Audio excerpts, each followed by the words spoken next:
जो आंध्र प्रदेश से पधारे हैं आदरणीय श्री मानिक राव जी, हमारे उत्तर प्रदेश के अध्यक्ष सम्माननीय श्री हेमंत राव जी,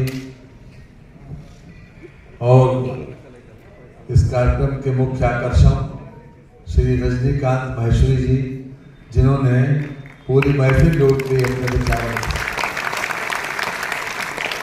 श्री व्यापार मंडल के और खास तौर से हमारे आयोग के उपाध्यक्ष रहे सम्माननीय श्री मनीष गुप्ता जी, मंच पर विराजमान हमारे केंद्र के व राज्य के पदाधिकारीगण और मेरे समक्ष उपस्थित सभी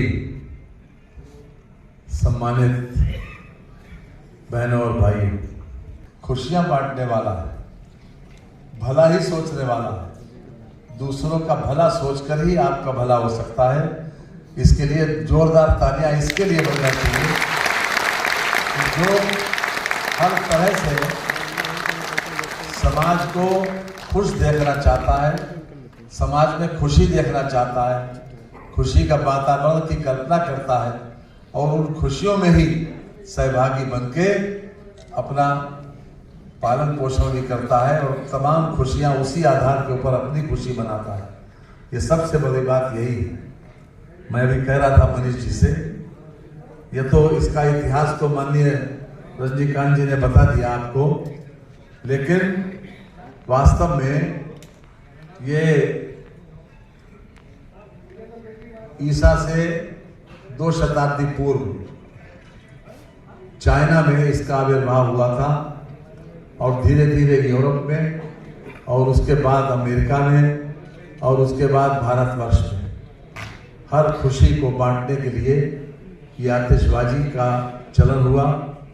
और मैं समझता हूँ कि आज की जो आवश्यकता है, फोकस इस बात पर करना चाहिए कि हमारा व्यापार कैसे बढ़े।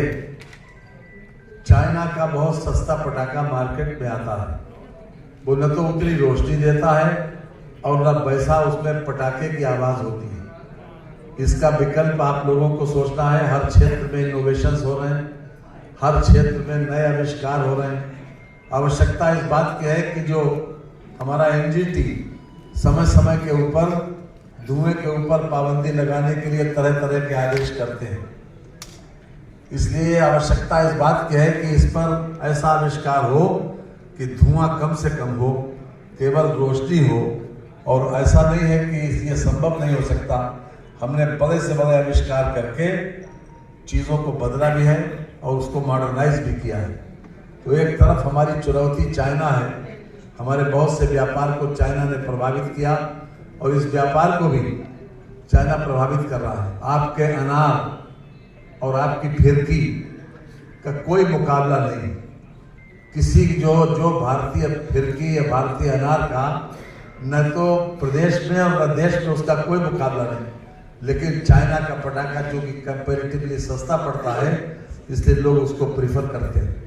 तो आपको ये इस बात पर मंथन करना चाहिए, आज राष्ट्रीय अधिवेशन के रूप में आप यहाँ बैठे हैं, कि हम इसमें किस प्रकार का इनोवेशन करें, किस प्रकार का रिसर्च करवाएं कि जिससे कम से कम धुआं हो, रोशनी ज़्यादा से ज़्यादा हो और इसको कास्ट भी मिनिमाइज हो। अगर कास्ट मिनिमाइज होगी तो ये 5,000 करोड़ का नहीं, ये 20,000 करोड़ रुपए तक पहुंच सकता है। इतना पोटेंशियल हिंदुस्तान में,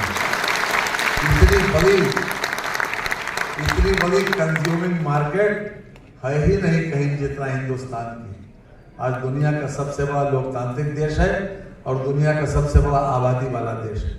और खुशियां तो मनाने का, किसी बात के ऊपर भी खुशी मनाई जा सकती है। इसलिए बहुत रोज ऐसे मौके आते हैं, आपका चलन दिन पर दिन बढ़ सकता है। इस बात पर जरूर चिंता होनी चाहिए। आज जो उत्तर प्रदेश में जो स्थिति है, हमारी पटाखों की, जो हमको इसके ऊपर 467 लोग हमारे जीएसटी में पंजीकृत हैं। मेरा आग्रह यह है कि आप लोग अगर जीएसटी में ज़्यादा पंजीकृत होंगे तो जीएसटी में पंजीकरण के बाद जो व्यापारी कल्याण बोर्ड है या फिर उसकी रिकमेंडेशंस के ऊपर उत्तर प्रदेश सरकार ने जो व्यापारी दुर्घटना बीमा घोषित किया है उसका लाभ मिल सकता है। और आपका व्यापार ऐसा है कि हम दिया जलाने के लिए, हम रोशनी को प्राप्त करने के लिए दिया जलाते हैं, लेकिन अगर लापरवाही हो जाए तो जो दिया हमको रोशनी देता है वही दिया हमारी झोपड़ी में आग भी लगवा सकता है। हमारी लापरवाही से ही उसमें आग लग सकती है तो पूरा विध्वंस हो सकता है। आज जो लाइट या बिजली, जिस इलेक्ट्रिसिटी, जो पावर जो हमको तमाम पूरे दिन की ज़रूरतों को हमारी पूरी करता है, चाहे एयर कंडीशन के माध्यम से हो चाहे रोशनी के माध्यम से, लेकिन अगर शॉर्ट सर्किट हो जाए तो पूरे घर को जला सकता है। तो इसलिए लापरवाही किसी कीमत पर न हो, इस बात की सावधानी बरतने के ऊपर आपको चिंतन मनन हो, ताकि हमारा कहीं पर से नुकसान न हो, ये व्यापार आगे बढ़े, फले फूले। इन सावधानियों की तरफ ध्यान रखना जरूरी है। साथ ही साथ अगर जीएसटी में किसी, भगवान न करे ऐसा हो, लेकिन अगर कोई किसी व्यापारी को क्षति होती है, अगर जान की क्षति होती है, तो अगर जीएसटी में रजिस्टर्ड है तो उसको सरकार की तरफ से 10 लाख रुपया उसके परिवार को एक सहायता मिलता है।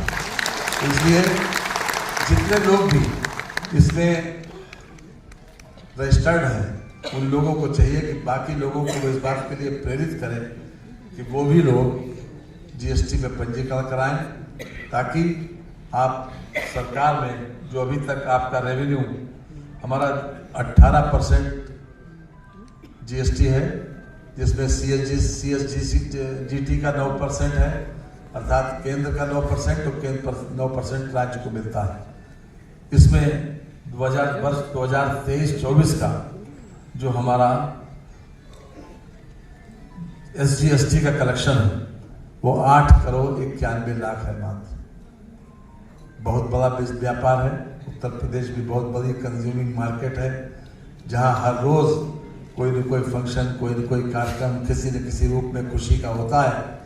तो इसलिए जीएसटी का अगर पंजीकरण ज़्यादा होगा तो इसमें भी इजाफा होगा और आपको तमाम तरीके की सुविधाएं जो सरकार प्रदत्त हैं वो मिल सकती हैं। और इसलिए इस प्रकार से इतने सारे लोग आप लोग इकट्ठा हुए हैं, जो हमारे सामने चुनौतियां हैं उसकी भी चर्चा होनी चाहिए और उसके समाधान की भी चर्चा होनी चाहिए। और मैं समझता हूं कि ऐसा नहीं है कि मैं कोई नई बात कह रहा हूं, आप लोगों के मन मस्तिष्क में ये बात अच्छी तरह होगी कि जो भी सावधानी हम बरत सकें, बरतते भी हैं, लेकिन उसके बाद भी अगर हम सरकारी कहीं न कहीं पर से अपेक्षा करते हैं तो हमको कम से कम पंजीकरण जरूर कराना चाहिए। और मैं समझता हूँ उससे फ़ायदा ज़्यादा है, कोई नुकसान आपका होने वाला नहीं है। कभी कभी सीजन में आपका काम ज़्यादा बढ़ जाता है, जैसे अभी वो दिवाली की बात कर रहे थे महेश्वर जी, और भी कई मौके ऐसे हैं कि जब केवल आतिशबाजी लोगों को पसंद आती है। जैसे दशहरे पर चाहे हिंदुस्तान की जितनी भी रामलीलाएँ होती हैं, वहाँ पर जिस दिन रावण को जलाया जाता है उस दिन आतिशबाजी का प्रदर्शन जरूर होता है। तो हमारी कोशिश ये हो कि हमारे बीच में कहीं से चाइना न हो, हम हिंदुस्तानी पटाखों को इस्तेमाल करें। और हम जहाँ पर जिस फोरम पर बैठते हैं वहाँ हमारी भी कोशिश यही होगी कि हम उसको किसी प्रकार से इनकरेज न करें बल्कि डिस्करेज करें। लेकिन ये तभी होगी जब आपकी निरंतर क्वालिटी इंप्रूव हो और वो इकोनॉमिकली वायबल भी हो। जो अगर इकोनॉमिकली वायबल होगी तो लोग अपने आप किसी न किसी रूप में चाइना को पसंद नहीं करेंगे। अपने आप में मैं समझता हूँ आज के मौके पर आप सब लोगों ने जिस गर्मजोशी से मंच वालों का स्वागत किया उसके लिए वास्तव में अभिभूत करने वाला है। हम हृदय से आपको धन्यवाद देते हैं, बधाई देते हैं। और फिर से मैं आपको इस बात के लिए बधाई देता हूँ कि आप लोग खुशियाँ बांटने वाले हैं और दूसरों का भला करके अपना भला करने वाले हैं। ये अपने आप में आपके प्रोफेशन में ही ये बात है। इसलिए ढेर सारी शुभकामनाओं के साथ अपनी बात को समाप्त करते हैं। बहुत बहुत धन्यवाद।